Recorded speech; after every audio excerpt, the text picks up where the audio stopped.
Welcome to the Butterfly Tumblr Radio channel. Are you ready to start today's story? Let's get started. Do you want to witness how an ordinary person struggles to survive the abyss of betrayal? Get ready. This is a story that will hold your breath. You will follow our protagonist from the shattering of his peaceful life to an unexpected encounter in Las Vegas, and then to a meticulously planned revenge.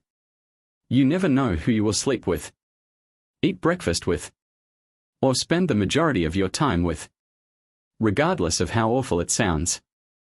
My wife was the one that blatantly lied to my face and hurt me.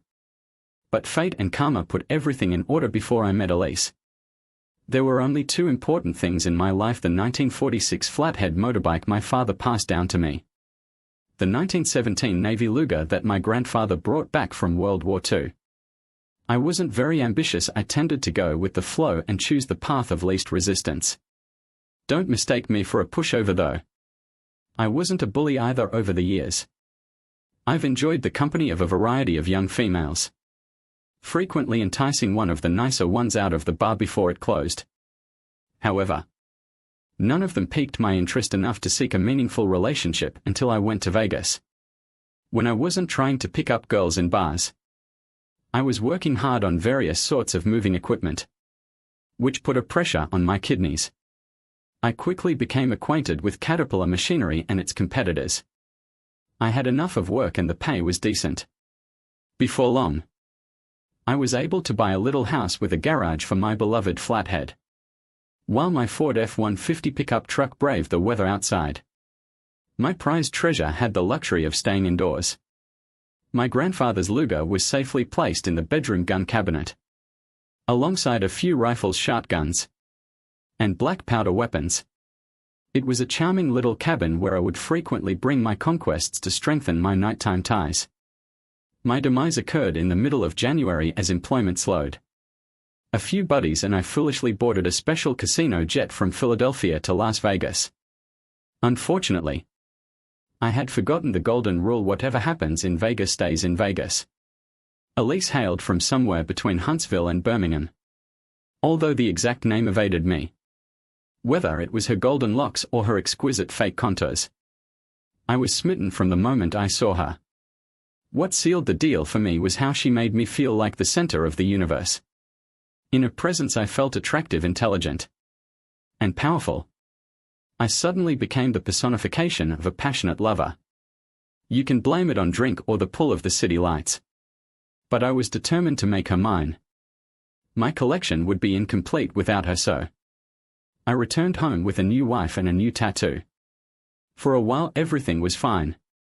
As the weather improved, Elise and I went on weekend rides, though I found myself tinkering with the Harley rather than riding it. That was part of the excitement. Everything fell apart just as I was getting used to this new chapter in my life. Taking Elise to the large pit was not a prudent decision, but I was confident in my ability to care for her. I knew what to expect from this dive because I'd done it several times before.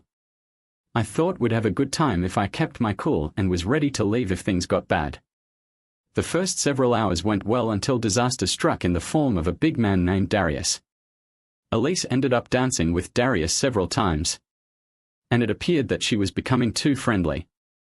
Candy's flirty demeanor was not appropriate in this context. Despite my best efforts to control my drinking, I remained sober enough to recognize I had no hope against this beast if things escalated. It was time to leave. Elise was having a good time and refused to go. Despite her loud objections, I had to eventually lead her out of the bar. Just as we got to the truck, somebody grabbed my arm.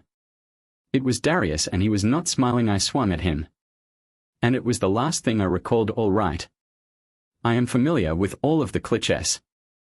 The first thing that drew my notice were the distorted voices over the speaker system, as well as the frequent chime noises announcing something. Everything was there: the sick green walls and the humming fluorescent lighting.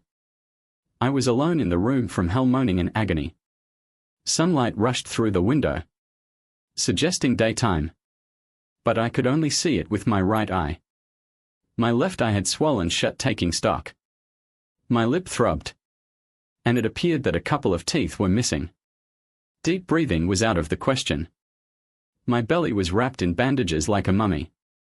Something was wrong with my right hand, which I discovered was wrapped in steel braces. 4 fingers were immobilized. Everything rushed back to me then. I'd used that hand to slug some giant in the face. To add insult to injury, I had a cast on my left foot. My ankle had most likely suffered damage as a result of the incident. I sometimes marvel at my own intellect. I quickly realized that I had done something stupid, and as a result was beaten up. I also really needed to pee. Using my superb analytical abilities, I spotted the call button beside the headboard. "Oh, I see you're awake, Mr. Tyrell. It's great to have you back in the land of the living. How do you feel, Nurse Glisten?" Like a normal hospital staff from a sitcom. Wasn't untidy. But she wasn't making any special effort either. "I think you'll be furious with me if I don't get a bedpan like right now." It was terrible. But at least I was able to relieve myself with some help. My guardian angel carried out the assignment as if it were regular. Which I'm sure it was. "Where is my wife?" She and her male friend had departed some hours ago. "We weren't expecting you to wake up until later today." Which male friend? She gave me a confused glance. A large guy who resembled a motorcycle male acquaintance. That is the person that beat me up. He should be in jail. Why in the hell is Elise going home or anywhere else with him? My fleeting irritation exacerbated the discomfort pouring from my chest. "Could you kindly explain what is wrong with me and get me some painkillers? Any kind will do. I dislike taking painkillers since they make me really nauseated. But at the time nausea felt preferable." The attending doctor appeared to be of Indian heritage. But he spoke perfect English and displayed skill in his specialty. In a brief 20-minute session, he covered all relevant material and informed me that I could return home once I could use the restroom alone. While I don't have standard bathroom facilities at home, I had a bathroom an hour later. Nurse Glisten removed the 4 from my arm and gave me a walker. After she departed, I carefully got out of bed and made my way to the bathroom, where I emptied myself in discomfort. Passing stools with 3 cracked ribs was not enjoyable. 3 hours later, my loving wife arrived with her companion. Darius remained silently beside the entrance for about 5 minutes while I bore my wife's excessive speech. Honestly, I couldn't hear anything she said. She finally paused to gather her breath. "What's he doing here? Why is he not in jail? And why are you with him?" That's when I discovered Candy's intelligence didn't match her looks. 3 straight questions overpowered her. She hadn't considered anything other than apologizing for causing the problem. She stood there frustrated and unable to express herself more. "Let me start over. Why isn't he imprisoned?" Darius avoided eye contact with me. Elise eventually managed to piece a few phrases together. "The cops stated they could not arrest him unless we filed charges. They said you started the altercation by hitting first." "What exactly are you talking about?" "He grabbed me as I was defending my wife." "Yes. But he didn't realize I was your wife. Darius assumed you were taking me out of the pig pit against my will. He was trying to keep me safe from you when he intervened. You hit him. Is this what you told the police?" "Okay. Yeah, this was the truth and I could not lie to them." "So, you are saying he can assault me and then walk away? Couldn't you have accused him of excessive force?" Elise simply nodded and gave me a perplexed look. "I apologize, Guy. I did not understand she was your wife. I'll make things right, I promise." Darius expressed himself, feeling forced to explain his conduct. "How are you going to make it right? I'll take care of everything for you while you recover. You can rest confident that I will be there for you." It felt like a nightmare. "I do not want your help or anything else. Please leave me alone, JN. Do not hurry into decisions. Darius has already stepped forward to assist. He returned your truck home and informed your employer that you would be out for approximately 6 weeks. Has he visited the house?" "Yes. And he intends to stay there while you recover." "Isn't this considerate?" "No, it is not. I want him out of my home and life. Things tend to get worse from there. I was released from the hospital but had to spend at least 2 weeks in bed at home. For a month. Elise was given instructions for changing dressings, as well as a stack of medications, the majority of which were for painkillers. In the beginning, Elise offered me drugs. It was all a haze, but I recall a lot of laughing and giggling. I gradually understood I needed to quit taking the drugs and recover mental clarity. Although I could see with my damaged, dying vision, my vision remained fuzzy. I lost one tooth and shattered the other, causing great discomfort and a fear of infection. A visit to the dentist was unavoidable. My right arm was out of use, and I could scarcely move due to my wounded ankle. Breathing and movement were difficult due to cracked ribs, which posed a significant challenge. Elise brought soup and medication, and Darius smiled as he watched from the doorway. I discovered that sweets had pumped up, giving me extra tablets throughout the day and late at night. I refused sweets and Darius and returned after midnight, trying to be quiet by that point. My senses had returned to normal, although my body remained scarred. Their nights always ended with noisy sensuality, followed by a strange silence when they returned. I spent my days thinking about numerous scenarios. There was a need for action, but I had no idea what to do when there were sweets and Darius at home. I claimed I was still under the influence of unlawful substances. They kept administering pills, but I quietly spit them out later. My eye had healed. My fractured tooth had progressed to the point where extraction was necessary. The tooth AE from the root infection was worse than when it was first damaged. My hand remained stiff, causing pain when moved. I removed the bandages and metal splints myself, unobserved by anyone, yet it remained unusable. Even though my ribs appeared to be healing, my movement remained limited. The cast on my foot was simply an inconvenience. I got to the point where I could hobble without the help of a walker. Unbeknownst to Elise and Darius, Darius entered the room at noon with a bowl of soup. I was weary of eating soup all the time, but I didn't think it was a good idea to complain. I kept up my act of grogginess and watched him smirk slightly. "Where's Elise?" he said. "She's at the salon getting her hair and nails done." He placed the soup on the nightstand. "Are you planning on leaving soon, Darius?" "Why would I want to leave so? I should be able to recuperate soon. And I wondered if you wanted to move on with your life." Darius chuckled. "This is my life, dude. Why would I leave such an ideal situation? It's a wonderful small house. And your wife is excellent in bed. The credit card limit is outrageous. I get to party with a beautiful woman every night. And you pay the cost. If you think I'm going to give this up, you're crazy." "What will you do when I get better?" I asked. "Who told you were getting better? Just take the soup, weakling." He smirked and exited the room. That resolved everything for me. It was time for action. Shortly after, I heard his enormous diesel vehicle rumble away, presumably to retrieve my lovely wife.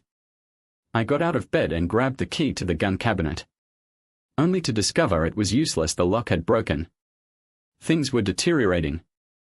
Not only were the guns gone, including the black powder rifles, but 2 of my beloved Navy Lugers were also vanished. All that was left were a few boxes of ammunition and 2 cans of black powder. Were they concealed from me or were they sold?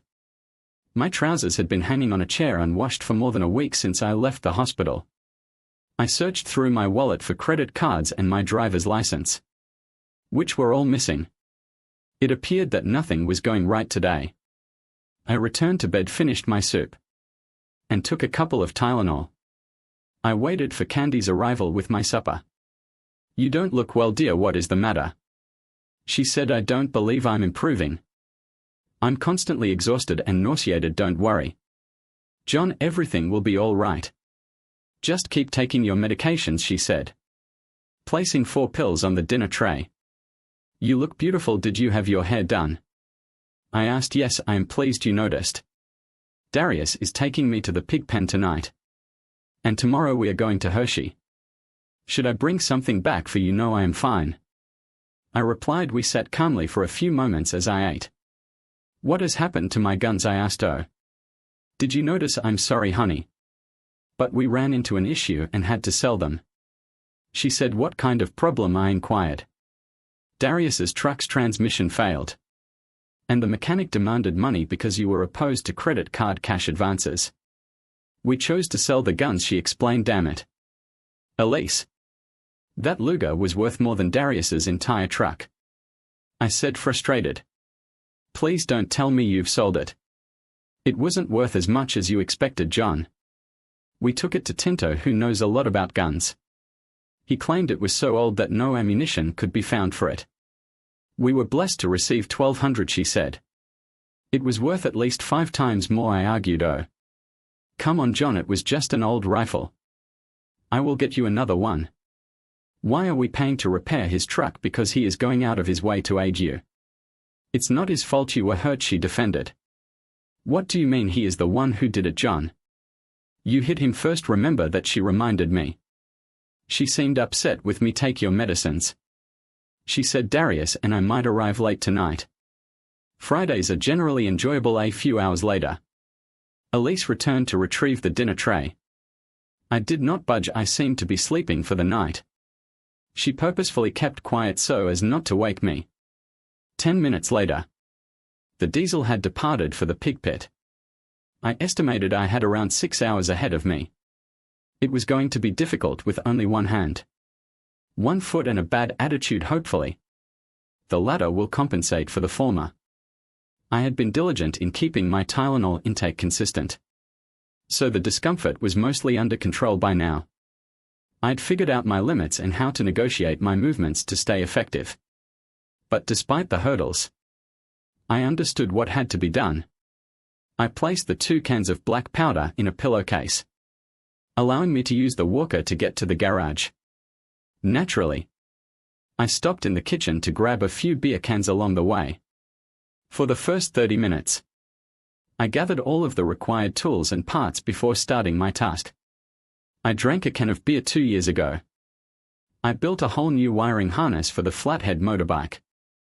I was highly familiar with every cable and connector on that bike. However, removing the solitary seat took twice as long as anticipated. My left hand did not comply as well as my right. It was building up to be a long night. The 4-pipe portions under the seat were pretty easy to install. The difficult part was gently cracking the glass on the spare tail light bulbs to keep only the filaments. Fortunately, I had a supply of 6 VT bulbs from eBay. Once I had learned properly positioning the vice grips, progress sped considerably. But I still had to destroy 3 bulbs to save one nice one. I installed 2 bulbs in each section of pipe, wiring them in parallel so that if one filament failed, the other would continue to function. With 4 pieces completed, I felt confident that everything would go as planned. The flathead's ignition switch had 4 settings, including parking lights for normal daylight use and headlights for nighttime driving. On his trip home from Hershey, Darius usually took the 2nd place during the day. He'd switch to the 3rd position for his headlights, hoping they wouldn't turn them on first and alert someone to their existence. Despite the danger he had to take, filling the pipes with black powder required delicate effort. Darius had to take extreme care not to damage the light bulb filament, especially given his limited dexterity. After successfully finishing the work, he celebrated with another beer before completing the wiring. He created a small test circuit that worked flawlessly. Reattaching the seat took significantly longer than removing it. The extra hardware underneath made securing the mount bolts more difficult.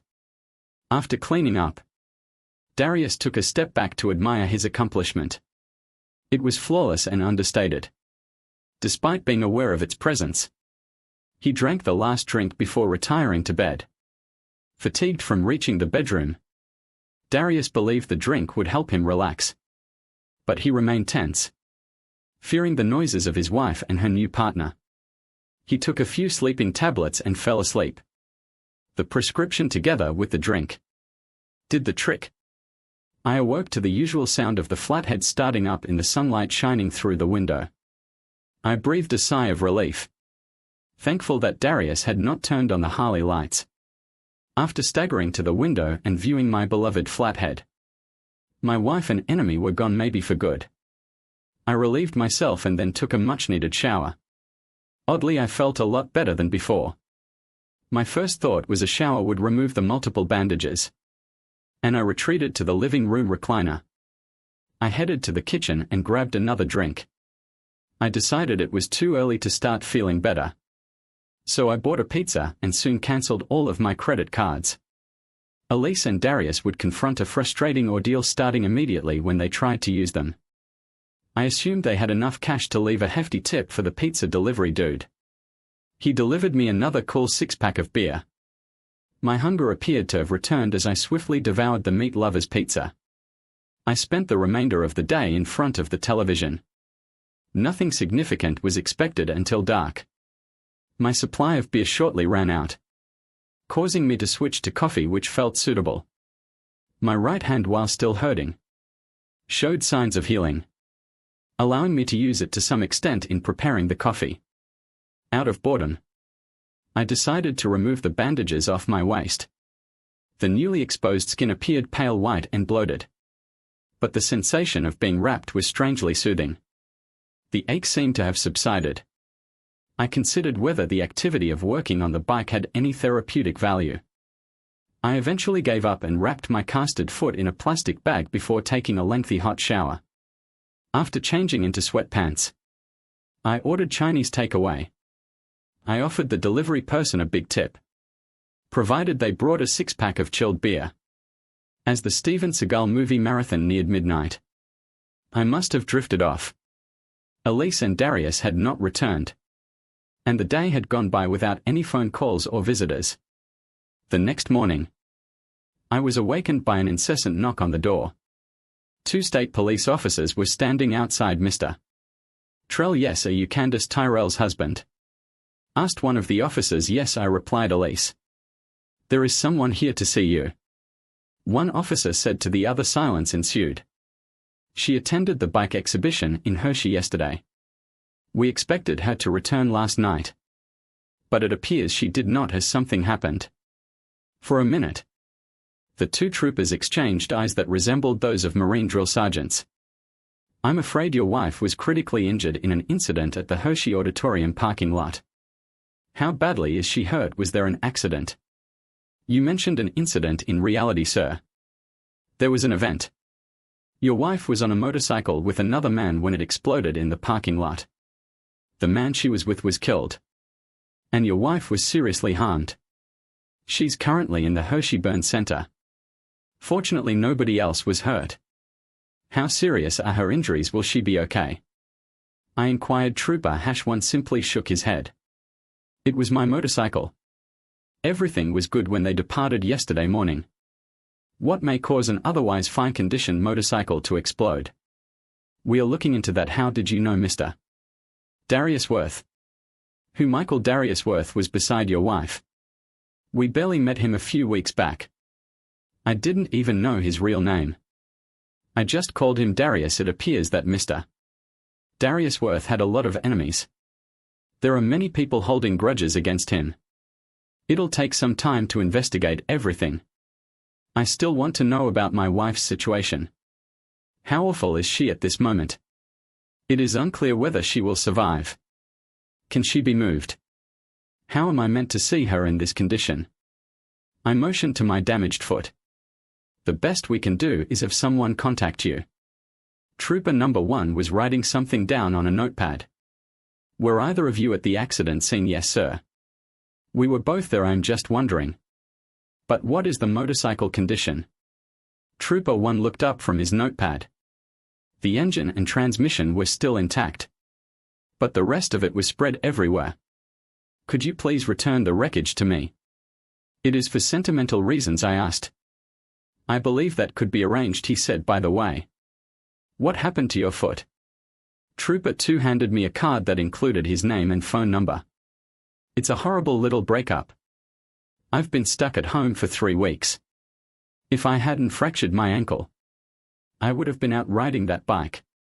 The 2 officers were happy with my responses and started to depart. I didn't believe they were investigating anything.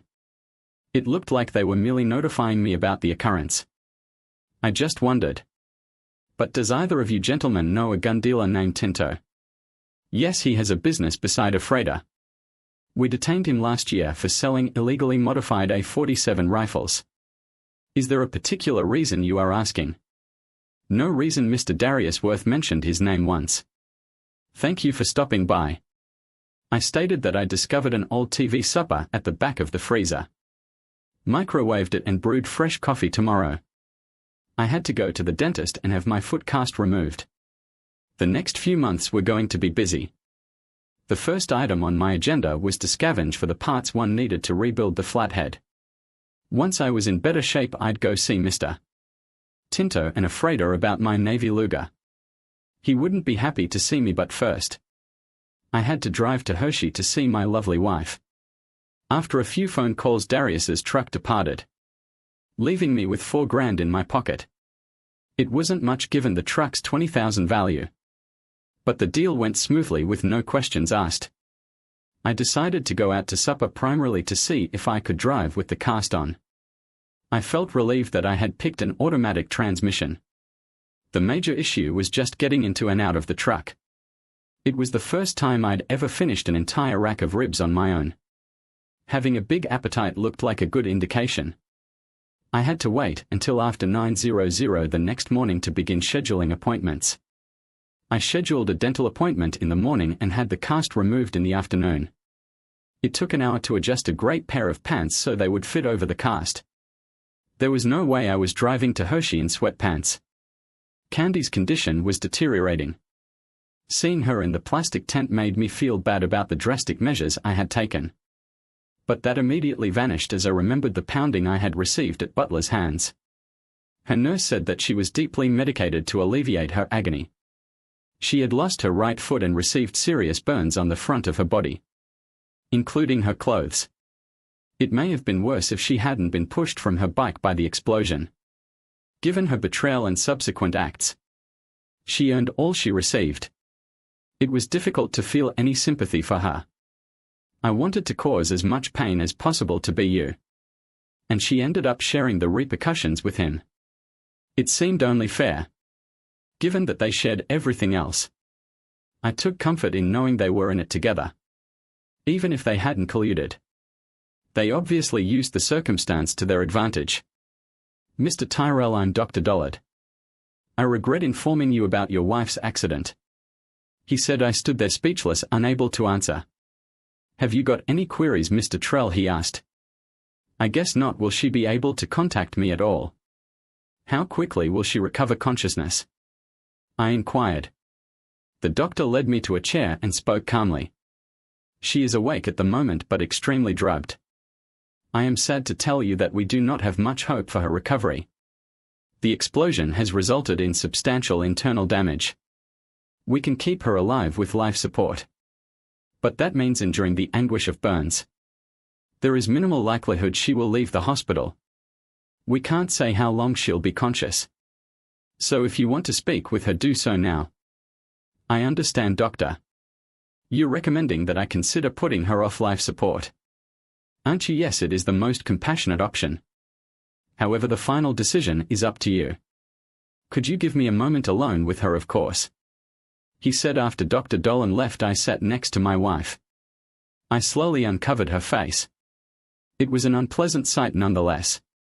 She seemed to be aware that someone was present. Darius, is this you? Please say something, baby. The words I wished for did not appear. She was still with the hairy ape. Despite my want to boast and Tina, I restrained. I leaned forward and stated in a disguised voice, I'm sorry, but Mr. Darius Worth left the hospital with a nurse about an hour ago.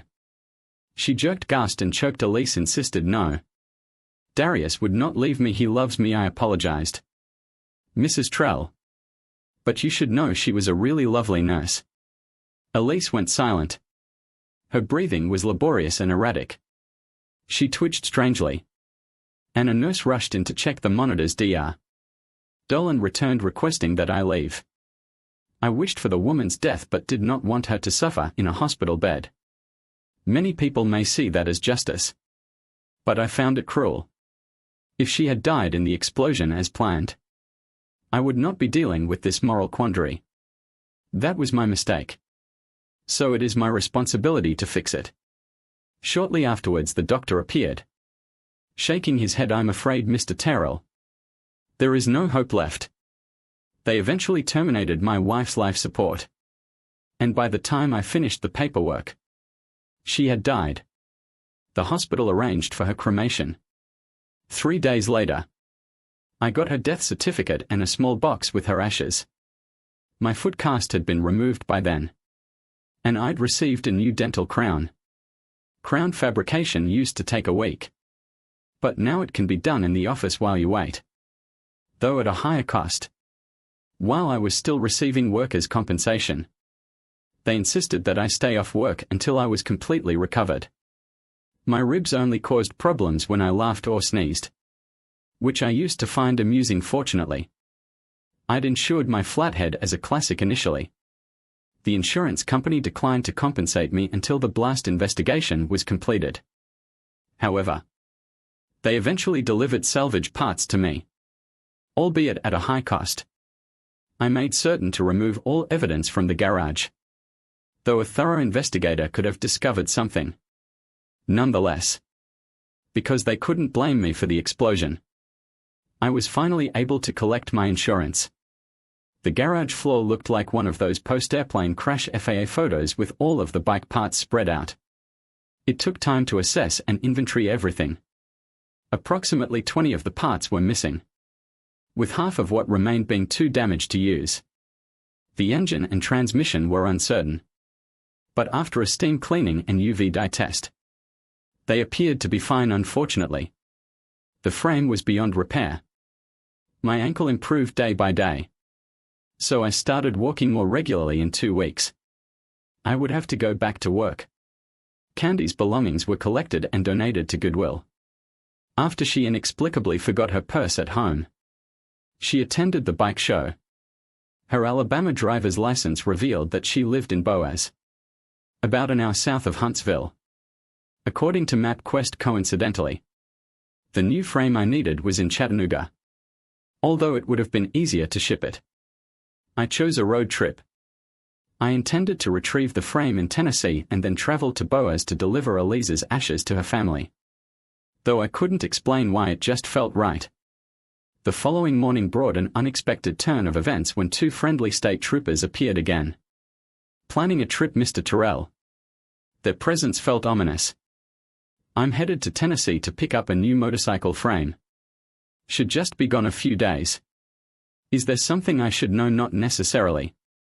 We were just in the neighborhood and thought we'd update you on what the incident regarding your wife's death. The explosion was created by C4 explosives detonated by a remote device. Federal authorities have pieced things together but are still without a suspect." "Where on earth does someone get C4 explosives?" Both of them only shrugged. I expressed gratitude for their visit. 10 minutes later I hit the road. In around 10 hours, I would hold my new flathead frame. The following day, bright and early, I got to Boaz to rendezvous with my in-laws. Throughout the entire voyage, my mind dwelled on the subject of who had attacked my wife and why. What had happened to my 4 painstakingly built pipe bombs? I was confident the authorities would not confuse a black powder explosion with one triggered by C4 explosives. Someone definitely harbored a great dislike for old Darius. Despite my efforts to deflect my thoughts, they inevitably returned to the same bleak reality. Eventually, I convinced myself that whoever coordinated the attack was after Darius, and Sweets was only collateral damage. The event seemed far too planned to be a coincidence. It was a long journey, especially traveling through Virginia on Route 81, which felt interminable. My moods were brightened when I noticed the crystal billboards. Billboards were few in Virginia, but restaurants were prominently displayed along interstate exits. Perhaps that was what prompted my decision to go on this journey. I considered how many sliders one person could consume in 3 days. Maybe I'll find out soon. The flathead frame cost me approximately $1,800. but it arrived with a valid VIN number. Having a valid vehicle identification number is essential for obtaining a new title, which will substantially simplify the rebuilding procedure. I left Chattanooga just as the dust was settling. I brought the frame inside with me as I drove until I crossed into Alabama. I hadn't come this far to risk losing it in a motel parking lot. I stopped for breakfast just south of Huntsville, relying on my GPS to direct me to the address on Candy's driver's license. Strangely, I found myself keeping her ashes on the seat next to me and occasionally chatting with her, without any concrete plans in mind. I was unsure of my future moves. Humming Sweet Home Alabama, I approached the double-wide, hoping for a house but expecting a mobile home. As I stepped out of the truck, I grabbed Elise. Despite the absence of anyone close, the front door remained open, and a red Jeep Wrangler occupied the driveway. Fortunately, no pit bulls guarded the entry. After receiving no response at the front door, I went around to the rear, where she noticed me before I did. "Can I assist you?" So unexpectedly, I was surprised by a tall, heavily pregnant redhead. Her hair was more auburn than red, tumbling beyond her shoulders as she stood barefoot in a t-shirt and bib overalls, pausing to hang laundry to await my reply. "Is this Candy's house from Selma's?" "Yeah. But she is not here. Can I help you with something?" Unsure how to approach the subject of her death, I stood awkwardly holding up the box of ashes. She remained immobile with one hand on her hip. Her expression revealed nothing. It wasn't apparent if she was distressed or relieved. Nonetheless, her look indicated that she knew the cardboard box. My thoughts wandered, reliving Gretchen Wilson's Redneck Woman song video in my head. The scene seemed to come to life at any moment. I half expected to see an TV roar up the hill behind the mobile house. My daydream was broken by my hostess's voice. "Why are you grinning, mister? This is not a joke." "I'm sorry. I did not intend to minimize the situation. It's simply that seeing you standing there made me think of a Gretchen Wilson video." The woman with auburn hair cast a short glance down at herself. A tiny smile touched her lips as she said, "Sorry. If I had known you were coming, I would have worn a bra." We stood there for a minute, both feeling embarrassed. She was the one who broke the stillness. "Do you want to come in and have some coffee or something?" I just nodded and followed her inside, placing the box on a coffee table. "I would like not to have that box where we eat," she commanded, knowing that Elise's ashes were inside. I hadn't mentioned it and she had not confirmed it. She gave me a mug of coffee. There was no cream or sugar offered. Not that it mattered, I didn't take them anyway. "What is your name, sir? And how did you come to have Elise's remains?" "John Tyrell." The crematorium wasn't sure what to do with her ashes, so they ended up with me. "Randy will be relieved that you brought them. Where have you come from?" "Pennsylvania. Elise was involved in an accident near Hershey, which manufactures chocolate bars," I explained, sipping the strong coffee. "Who is Randy?"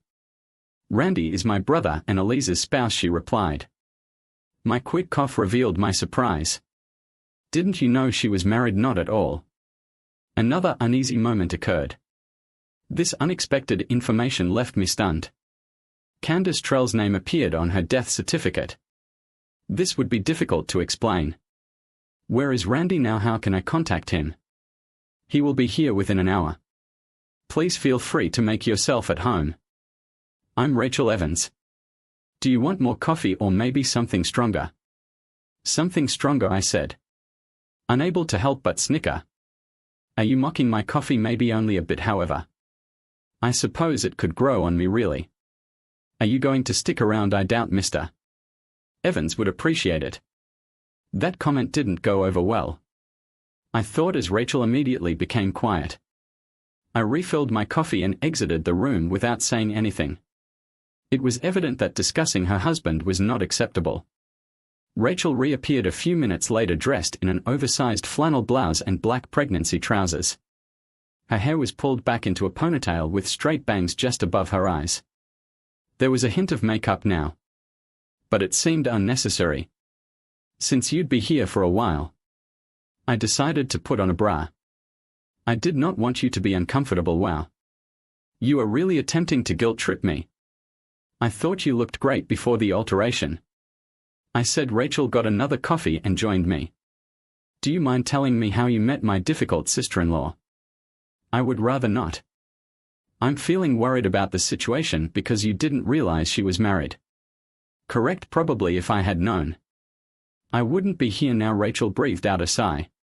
If not you, it would have been someone else. That girl was headed for danger.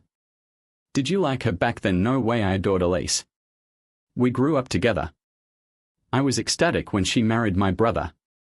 I was her maid of honor. Elise and I were best friends. Unfortunately, she could not remain faithful. How was the marriage? Tough. She began cheating on Randy within a year.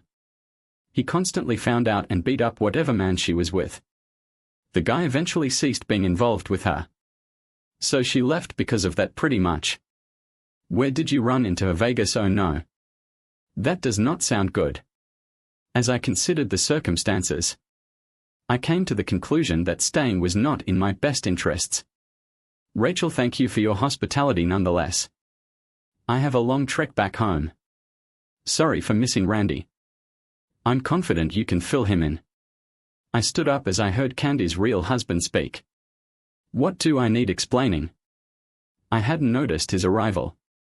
Randy Evans was not much bigger than me, but he had a wiry physique. He is undeniably Rachel's brother. He didn't seem like someone to provoke Randy. Meet Mr. Tyrell. He stopped by to deliver Candy's remains. Rachel motioned to the package on the coffee table.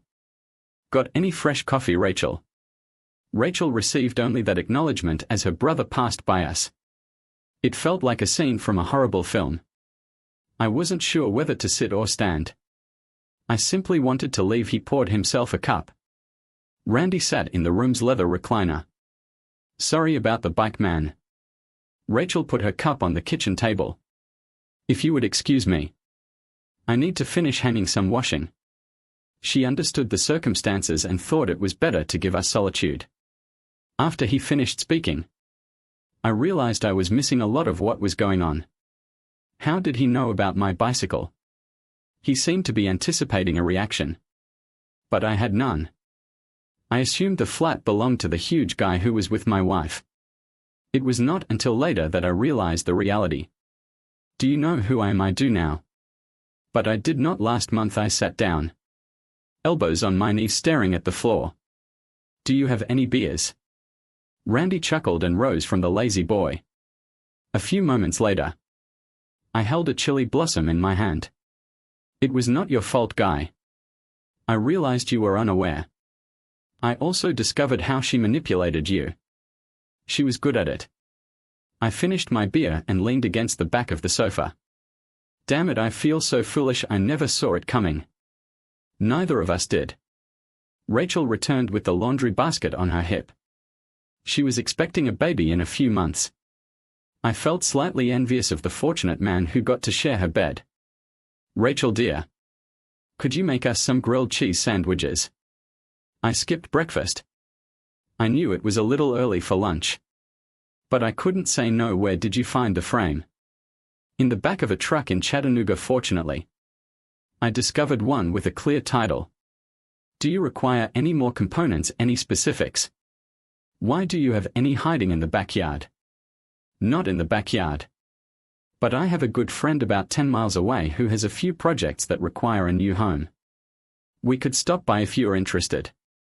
I feel like I owe you for all the difficulty I've created. You owe me nothing, Randy. I am the one that messed things up. I do not want you to feel beholden to me. I appreciate the offer, but I won't do it out of guilt. I crashed your car. Guy, it was beautiful. And now I see you did not deserve it. Are you mad with me for being with your wife? I am upset about what happened. But none of this was your fault. You didn't realize she was married. If you had, would you have become involved with her? I simply shook my head, signaling no. Rachel stated that lunch was ready. Randy spotted me staring at his sister at lunch. I wasn't gazing. But I did take a few moments to admire her general appearance. We swapped from beer to sweet tea at the table. I prefer unsweetened. But I drank what was served out of politeness. After lunch, Randy and I drove to Gadsden. Given the circumstances, I was relieved that our conversation went well. I ended up with a pile of parts that would have taken months to locate online. Randy covered the bill, so I had no idea how much it cost. On the way back home, Randy began grilling me. "John, you seem really interested in my sister. What is happening, Randy? I assume it is your influence. Attractive ladies appear to be drawn to you." "I didn't mean any disrespect, John. She is pregnant. Have you noticed this?" This was the first thing I noticed. Her hubby must be fortunate. Randy stared out the window, almost mumbling. "He is not alive anymore. He died in an army helicopter crash around 6 months ago." "Damn, I am sad to hear that. Was it in Iraq or Afghanistan?" "Neither. It was in Fort Campbell, Kentucky. He was never deployed overseas." At least now I understand why she responded the way she did when I mentioned her husband before. What is she planning to do so? "She's staying with me till the baby arrives. After that, I don't think I needed anyone to help around the house since Elise left. So it works for both of us." Before heading to the mobile home, I stopped to pick up a top to protect my newly obtained parts out of sight and out of memory. I couldn't stop thinking about Rachel and her position. Randy and I spent the remainder of the afternoon drinking more beer. He became aware of my condition during his initial visit to the pig pit. I'm not sure how he ended up there. Elise and Darius were having a good time at the bar, making fun of my cuckolding and apparent powerlessness. They thought it amusing to engage in personal actions within earshot during his stay. I never asked him about his tactics of avoiding recognition. Originally, Randy intended to sabotage Darius's truck at the house. However, after learning about the Hershey bike show, he changed his plans unbeknownst to him. I had planned a similar plot. He discarded what he called my wimpy pipe bombs and replaced them with C4. It was then he understood I wasn't just sitting there. I remained unaware of how he found candy and chose not to ask. Similarly, I was uninformed of the source of the C4 and chose not to inquire. The less I knew, the better. Rachel made multiple trips to bring fresh beer and dispose of the empties. She easily consented when I offered that they go out to dinner. It was late when we returned. I stayed at Randy's apartment, and I ended up staying there for the next 3 nights. The travel back to Pennsylvania was far more delightful than the way down. The primary concern was Rachel's frequent potty breaks, which necessitated stops at various rest spots along the way. I did not realize pregnant ladies had such little bladders. Rachel delivered a beautiful baby girl less than 2 months later. Do not ask me why, but we named her Candace. I'm hoping to have the flathead engine up and running before her first birthday party. I attempted to encourage Randy to come, but he just chuckled. It appears he is avoiding Pennsylvania for some reason. Next week I'll meet with Mr. Tinter regarding my Luger. I hope you enjoyed that story. Here is another one. I'd always thought my life was ideal. I had a gorgeous wife, a prosperous career, and a lovely home. We'd been together for nearly a decade, and I couldn't have asked for more. Our partnership felt like a dream come true. She was not only stunning but also an excellent cook. Our sexual relationship was exhilarating, and our daily lives felt like a fairy tale. However, life has a habit of showing its hidden flaws when you least expect them. The initial indicators were faint. She began returning home late from work more frequently. At first it was an unusual event, and she always had a plausible explanation: meetings running late, traffic congestion, or simply needing to catch up on work. I didn't think much about it, however. When the late returns got more common, I couldn't help but feel suspicious. Her conduct started to shift. She was distant, acted affectionately, and appeared distracted. There were weird calls at odd hours which she either ignored or answered quietly. Whenever I inquired about it, she dismissed my concerns with a nonchalant wave. stating they were work-related or the wrong number. I wanted to believe her, but doubts crept in. We sat down for dinner one evening following another late return. The stillness was thick, full of unspoken words and lingering tension. I thought it was time to confront the elephant in the room. "We need to talk," I spoke, my voice steady yet firm. She looked up from her plate, her face unreadable. "What is this about?" she asked. "It's about us. About what has been going on recently. You have been distant. And I feel like I no longer know you," I said. She moaned and pushed her food about with her fork. "It's simply work stress. I've been under a lot of pressure." "Is it truly simply work?" I inquired, my heart racing in my chest. "Is there anything else you aren't telling me?" Her eyes were irritated. "I can't believe you're accusing me of anything after so many years. You should know me better than that." However, I did not feel reassured. The doubt gnawed at me, unrelenting and devouring. I began paying more attention to the details, looking for any clues that could explain her conduct. I reviewed her phone bills and messages but discovered nothing concrete.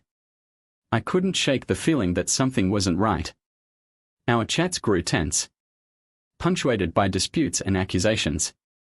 She'd become defensive, accusing me of being paranoid and controlling.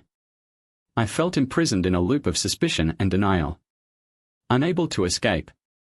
My work began to deteriorate as I spent more time worrying about the situation at home.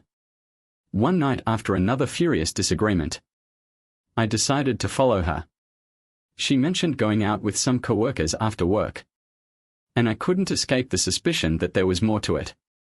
I waited in my car near her office, watching her exit the building. She did not go to the normal bar where she claimed she would be instead. She went to a quiet bistro on the outskirts of town. I parked a few blocks away and saw her approach through the restaurant's window. I watched her meet a man I didn't recognize. They hugged for longer than necessary. My heart sunk, and a wave of nausea swept over me. I couldn't watch any longer that night. I confronted her. I told her what I had observed, expecting her to deny it or come up with another explanation. But she burst into tears and confessed to the affair. She tried to explain, stating it all started as a mistake that she never intended to happen.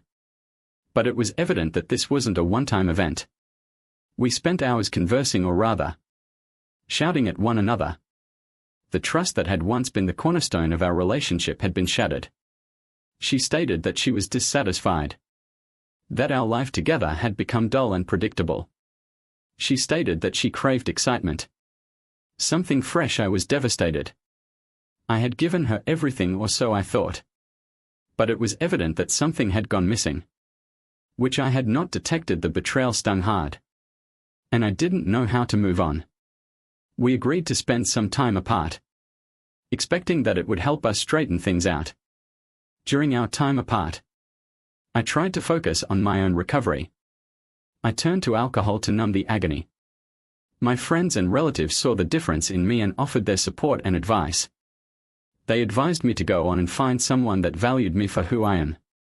But it wasn't so easy. The memories of our time together tormented me, and I couldn't let go. In the quiet moments, I found myself reflecting on our relationship and trying to figure out where things went wrong.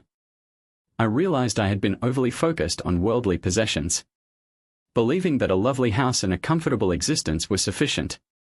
I had neglected the emotional connection, the small moments that strengthened our friendship. We met again a few months later to discuss our future plans. She appeared different, more distant and frigid. She mentioned wanting to focus on her profession and pursue her own ideas and ambitions. Our trajectories were clearly separating, and there was no going back. We opted to divorce, and the process was difficult and lengthy as we divided our assets and untangled our lives. The hatred and resentment increased. She accused me of holding her back and not supporting her dreams. I felt betrayed and abandoned. I'm having trouble accepting the fact that our marriage is over. After my divorce was finalized, I hit rock bottom. I spent my days in a haze of drink, attempting to block out the anguish. My job deteriorated, and I pulled away from friends and family. I felt disoriented and unable to find a route forward. But gradually things began to shift. I began attending therapy, talking to a professional about my feelings and experiences. It was a lengthy and painful process, but it gave me some perspective. I understood I needed to let go of the past and rebuild my life. I reconnected with old acquaintances, pursued new interests, and began to take better care of myself. The road to recovery was slow and full of obstacles, but I was determined to keep going. I learned to appreciate the tiny things in life and to find joy in ordinary situations. Looking back, I recognized my wife's affair served as a wake-up call. It prompted me to face my own flaws and rethink my priorities. I recognized that material possessions and a nice life were insufficient to sustain a relationship. Emotional connection, communication, and mutual support were essential. I eventually found myself again. I grew stronger, more self-aware, and grateful for the people and things that genuinely mattered. I learned to trust again and opened my heart to the prospect of fresh love. The scars from the past lingered, but they no longer defined me. I often wondered about my ex-wife and whether she had found what she was seeking. I hope she did, that she was content and fulfilled. There were times when I felt a pang of regret, but I knew our paths had parted for a purpose. Our story had started like a fairy tale. We met at college, drawn together by an unexplained kinship. She was the life of the party. Her laughter was contagious, and her smile captivated me. I was smitten from the beginning. We shared future aspirations, dreams that appeared bright and full of promise.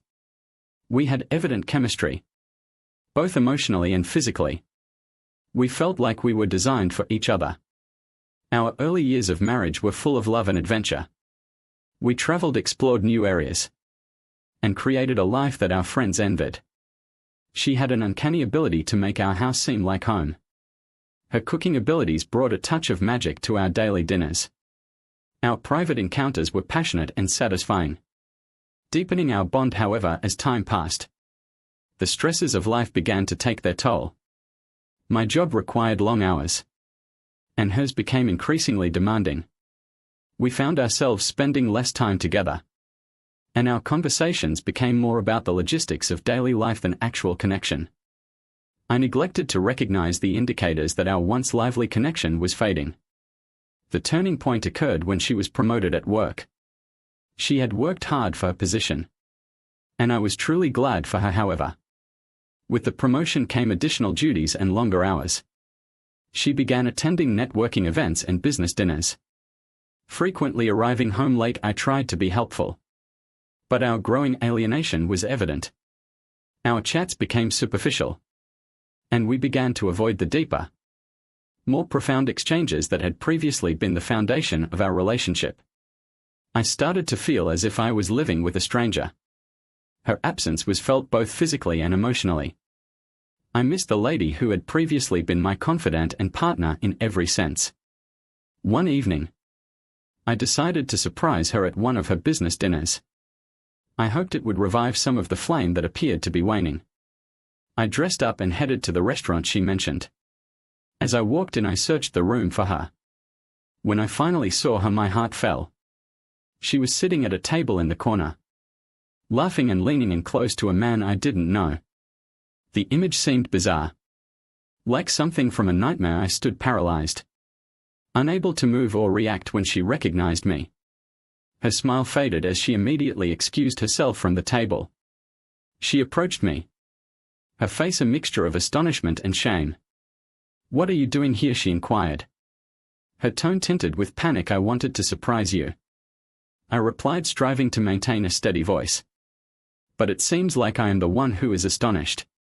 She tried to explain and downplay the issue, but the harm was done. The trust that had been the foundation of our relationship had suddenly crumbled. That night signaled the start of a tortuous road of discovery and betrayal. As the days passed, I became more vigilant. I began to notice things I had previously ignored: mysterious phone calls, unexplained absences, and an unexpected yearning for privacy. My suspicions intensified, so I confronted her again, demanding the truth. She confessed reluctantly at first, but finally, the whole depth of her infidelity was revealed. It was more than simply one affair, there had been other instances, each of which was a blow to my already frail heart. She claimed she felt ignored and that our marriage had stagnated. She sought excitement and approval elsewhere. I was devastated. The lady I had once loved and trusted had betrayed me in the worst way possible. The life we'd created together seemed like a fiction. I couldn't comprehend how we had got into this position. What did I do wrong? How could I have missed the signs? We decided to try counseling, believing that expert help might save our marriage. The sessions were tough and emotionally exhausting. We probed deep into our problems, revealing complaints and hurts that had accumulated over the years. The therapist attempted to assist us toward understanding and healing, but it was an uphill battle through therapy. I learned a lot about myself and my role in our marriage disintegration. I had been so preoccupied in providing for us materially that I had overlooked the emotional and relational dimensions. I took her for granted, assuming our love was unshakable. But love takes regular care and work, which I had failed to provide. Regardless of our attempts, the scars were too deep, and the trust was shattered. We came to a point where staying together out of obligation or dread of the unknown would simply exacerbate our unhappiness. We agreed it was time to split ways. The divorce proceedings were terrible. We had to unravel our lives, divide our possessions, and traverse the emotional minefield of parting ways after so many years together. There were times of rage and hatred, but also of introspection and understanding. We both had regrets, but we knew this was the best way forward. After the divorce was finalized, I found myself lost. My previous life had vanished, and I was forced to start over. I resumed therapy, concentrating on my own healing and development. I quit drinking, realizing that it was merely a momentary getaway that caused more harm than good. I began exercising, eating healthier, and rediscovering hobbies and interests that I had abandoned over the years. Reconnecting with former acquaintances was a lifeline. They reminded me of who I was before my marriage, before the betrayal. Their encouragement and support inspired me to believe that life might still be meaningful and fulfilling. I also made some new friends, people who had no idea about my background and could see me for who I was in the present. I immersed myself in my profession, taking comfort in the routine and sense of achievement it brought. I took on new challenges and projects, pushing myself to succeed. My career grew, and I began to rediscover confidence and a sense of purpose. The ache of the betrayal gradually faded. It didn't go away totally, but it became part of my story rather than defining it. I began dating again, carefully at first. The encounter was both exciting and nerve-wracking. I needed to learn to trust again, to open my heart to the prospect of fresh love. I met various women, each with their own distinct characteristics and peculiarities. Some dates were catastrophic, while others appeared potential. I took things slowly, not wanting to hurry into something meaningful. I wanted to ensure that I had completely healed and was ready for a new relationship. During my contacts with these women, I became more aware of my own wants and boundaries. I communicated more frankly and honestly, not wanting to repeat mistakes from the past. I learned to listen, be present, and value the small moments that make a relationship memorable. These experiences helped me get a better grasp of what I desired in a partner and in a relationship. I understood the significance of compatibility, shared ideals, and mutual respect. I wanted someone who would be my equal, a true partner, someone who would encourage, push, and grow with me. I eventually met someone who thought differently. Our connection was immediate, and our chats were effortless. She was caring, educated, and sincere.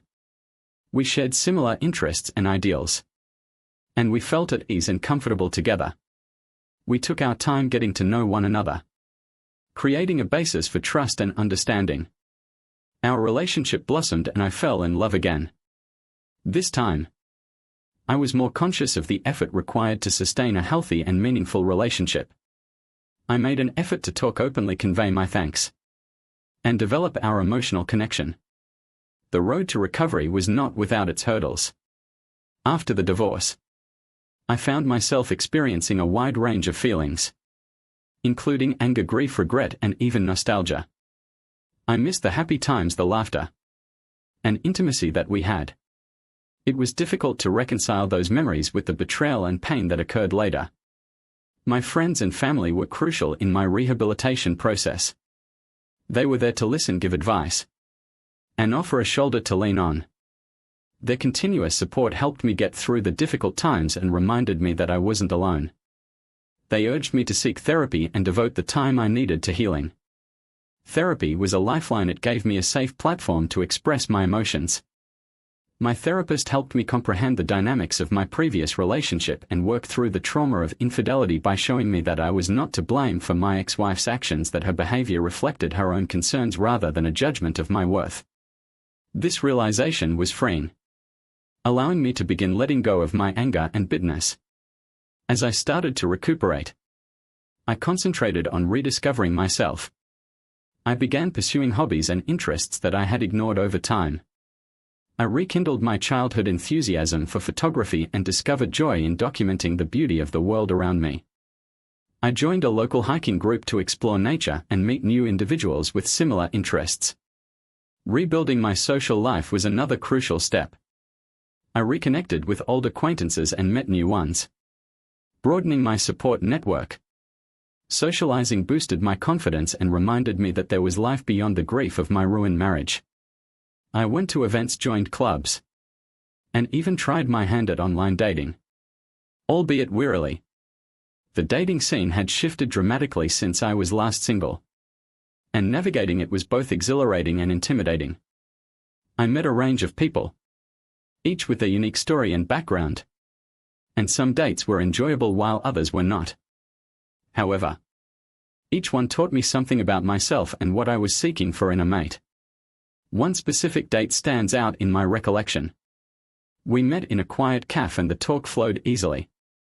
She was sweet and humorous, and we shared many interests as we spoke. I felt a connection that I had not had in a long time. We went on a few more dates, each of which reinforced our belief that there was a possibility for something extraordinary. Our connection progressed slowly but steadily.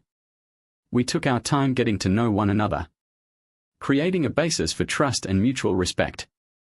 I was more aware of my own needs and boundaries, making certain that I did not lose myself in the connection as I had in the past. She liked my candor and responded with her own, creating an environment in which we could be both vulnerable and transparent. As our friendship grew stronger, I found myself pondering the lessons I'd learned from my former marriage. I was resolved not to make the same mistakes.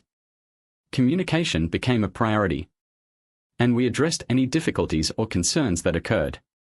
We encouraged each other's hopes and objectives, recognizing the value of individual development within a partnership. There were moments of doubt and anxiety, vestiges of the trauma I had been through. But thanks to her patience and understanding, I learned to trust again. She never pushed me, letting me recuperate at my own pace. Her warmth and compassion were a balm for my broken heart. One evening as we sat together watching the sunset, I realized how far I'd come. The agony from the past no longer kept me captive. I was able to appreciate the beauty of the moment while looking forward to the future with hope and optimism. Our relationship felt unlike anything I'd ever encountered before. It was built on a strong foundation of trust, respect and affection. As time passed, we discussed our future together. Unlike my prior relationship, these conversations were full of energy and mutual understanding. We discussed our ideas and aspirations, and we devised plans that were consistent with both of our future goals. It was a true partnership, and I was grateful for the opportunity to have such a deep and profound connection. Throughout my path, I realized the value of resilience and self-awareness. Betrayal and heartache were devastating experiences, but they also served as a catalyst for personal growth and transformation. I came from the struggle with a better awareness of myself and my goals in life and love. I often wondered if my ex-wife had achieved the happiness she was looking for. There were times when I felt a pang of regret, But I knew our paths had parted for a purpose. We both needed to learn and grow. And our separation was a necessary step in that process. Years later, I was able to reflect on my experiences with clarity and acceptance. The pain and betrayal that had previously overwhelmed me were now distant recollections, lessons learned on the twisting journey of life. I discovered peace within myself and created a life I was proud of. My new relationship continued to thrive. We helped each other overcome life's problems, celebrating the highs while managing the lows. We traveled together, discovered new hobbies, and built a home full of love and laughter. The intimacy and connection we shared were unlike anything I'd experienced before, a reflection of the growth and healing we had both experienced. During moments of quiet reflection, I often considered the journey that had led me here. My past heartache and turmoil had shaped me into a stronger, more self-aware person. I had come to understand the value of emotional intimacy, communication, and mutual respect in a relationship. These were the pillars that now supported the love I'd discovered. My ex-wife remained a part of my past, a chapter that had ended but left its mark. I occasionally heard about her from mutual friends, snippets of her life that found their way back to me. She had remarried and pursued her career with the same tenacity that had once driven her away from me. I hoped she'd found the fulfillment she sought, and I wished her well. The lessons I'd learned went beyond my romantic relationships. They influenced my approach to friendships, work, and even my relationship with myself. I became more aware of my own needs and boundaries, understanding the value of self-care and self-love. I learned to appreciate those who encouraged and uplifted me while letting go of those who did not. One of the most profound insights was the value of forgiveness. Forgiving my ex-wife was not about condoning her actions but about liberating myself from the bitterness and resentment that had weighed me down. It was a difficult and gradual process, but it eventually allowed me to move on with a lighter heart. Forgiving myself was just as important. I had made mistakes, failed to recognize warning flags, and allowed my fears to grow. But I was also a victim of circumstances beyond my control. Learning to forgive myself was a critical step in my healing process, allowing me to face the future free of guilt and regret. My career continued to grow, and I discovered new meaning and fulfillment in my work. The difficulties I had encountered had made me more compassionate and resilient, qualities that benefited me in my professional life. I assumed leadership responsibilities, teaching younger colleagues and sharing what I had learned about tenacity and self-awareness. I felt optimistic and excited about the future. Life had taught me that while we can't always control what occurs to us, we can choose how we react. We may either let adversity break us or allow it to shape us into stronger, wiser people. I was glad for the adventure, for the suffering and growth it had provided. It had not been an easy route, but it had brought me to a state of calm and fulfillment. I had found love again, but most importantly, I had discovered myself. The event taught me important lessons in love, trust, and resilience. It taught me the value of picking a life partner wisely, sustaining the connection, and not taking it for granted. I discovered that true happiness stems from within, from being honest to oneself and accepting the journey, no matter how difficult it may be. Finally, I emerged from the tragedy stronger and wiser. I was ready to embrace the future and create a new life full of hope, love, and possibilities. And as I reflected on my trip, I realized that I had evolved into the person I was destined to be. Thank you for tuning in. If you enjoyed this episode of the story, please give it a like. And don't forget to subscribe to get notifications for updates.